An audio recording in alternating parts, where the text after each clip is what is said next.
அஸ்ஸலாமு அலைக்கும் வரஹ்மத்துல்லாஹி வபரகாத்துஹு. அறிந்து கொள்வோமா என்ற தலைப்பில் இன்றைய ஹதீஸை நாம் அறிந்து கொள்வோம். உண்மையான வீரன் யார்? நபி ஸல்லல்லாஹு அலைஹி வஸல்லம் அவர்கள் நவின்றுள்ளார்கள், குத்துச்சண்டையில் மற்றவனை வீழ்த்துபவன் வீரன் அல்ல, கோபம் வரும்பொழுது தன் மனதை அடக்கிக் கொள்பவனே வீரனாவான். இந்த ஹதீஸில் இருந்து நமக்கு என்ன சொல்கிறாங்கன்னா, ஒரு 2 பேர்த்துக்கு இடையில் சண்டை பயிற்சி வைக்கிறாங்க. அப்படி வைக்கும்போது ஒருத்தர் முந்தி அடிச்சுக்கிட்டு யார் ஜெயிக்கிறாங்களோ அவங்க உண்மையான வீரன் கிடையாது.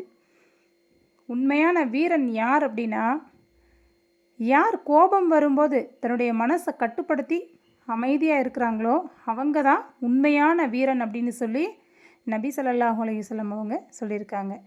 இப்போ நான் போட்டுட்ருக்க ஹதீஸ் எல்லாமே சின்ன சின்ன ஹதீஸ் தான், ஆனால் நிறைய இதில் பெரிய பெரிய அர்த்தங்களை கொண்டதாக இருக்குது.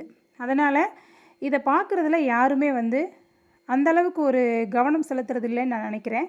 அதனால் இன்ஷா அல்லாஹ் இதை பார்க்கக்கூடிய அனைவருமே சப்ஸ்கிரைப் பண்ணி வச்சுக்கோங்க. இந்த ஹதீஸெல்லாம் நாம் போய் புத்தகம் வாங்கி படித்து தெரிஞ்சுக்கிறது நம்மளால் முடியாது. அதனால் நான் உங்களுக்கு போடுற ஹதீஸில் நல்ல விஷயங்கள் நிறைய இருக்குது. கண்டிப்பாக சப்ஸ்கிரைப் பண்ணி வச்சுக்கோங்க.